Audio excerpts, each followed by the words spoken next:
St. John's, Newfoundland now. St. John's, if you don't know, is an old harbor town. It sits on a steep hill that slopes right down into the North Atlantic.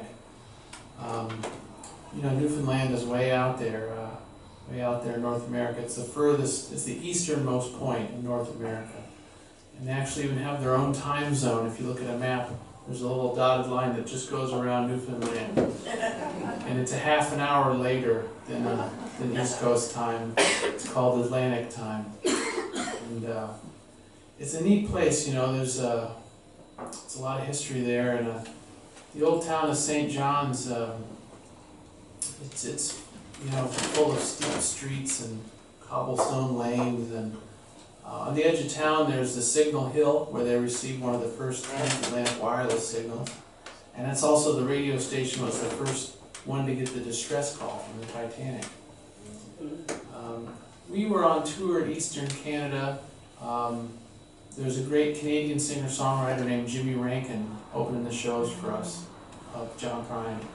And we rolled into St. John's on a Sunday night. It was cold and rainy. And we didn't have a show that night. It was just a travel day. So Jimmy came up to us at dinner and said, "Hey, since we don't have a gig tonight, we should go hear this friend of mine who's playing at a pub in town." And we thought that sounded, you know, like a good idea. So after dinner, we followed Jimmy through the winding, chilly, steep streets of St. John's until we came to this one street called Solomon's Lane. And as we started trudging up the hill, up Solomon's Lane, it occurred to me that it was really just like a staircase without steps. You know, it was just like that, straight up. And we got about halfway up the hill, and we came to this door in the side of a building that looked like maybe it was the back door of someplace. But it turned out to be the front door of a pub called the Ship Inn. And we went in there, and it was crowded and smoky and noisy and dark. And so we ordered some drinks. We found a place to sit. And after a little while, a couple guys got up on stage, this little stage, and picked up a guitar and a bass, and they started playing and singing.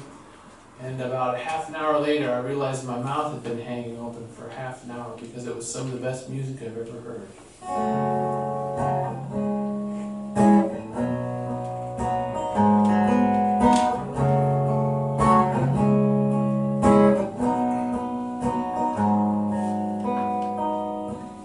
The crowd crashed like waves over shots, over pints, as we sat struck dumb with surprise.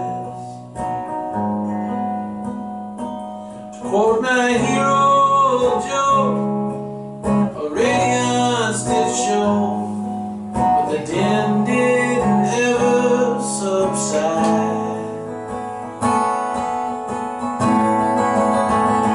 It was like watching Picasso, sketching out his world with a voice and guitar. "My God, how good must you be," said the man next to me, "before folks might just listen a while." He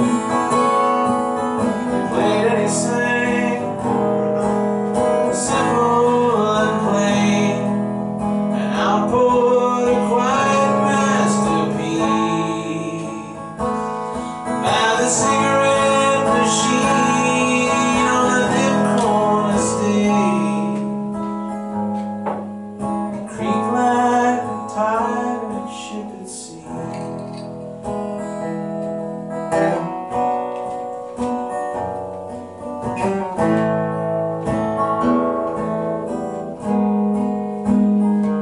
Now I don't even mean to judge or indict.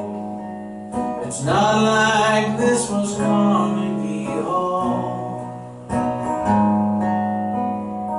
Well, I guess no one expects to witness genius as it hangs on a museum wall.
near old St. John's Bay, where the shadow of the Signal Hill lies.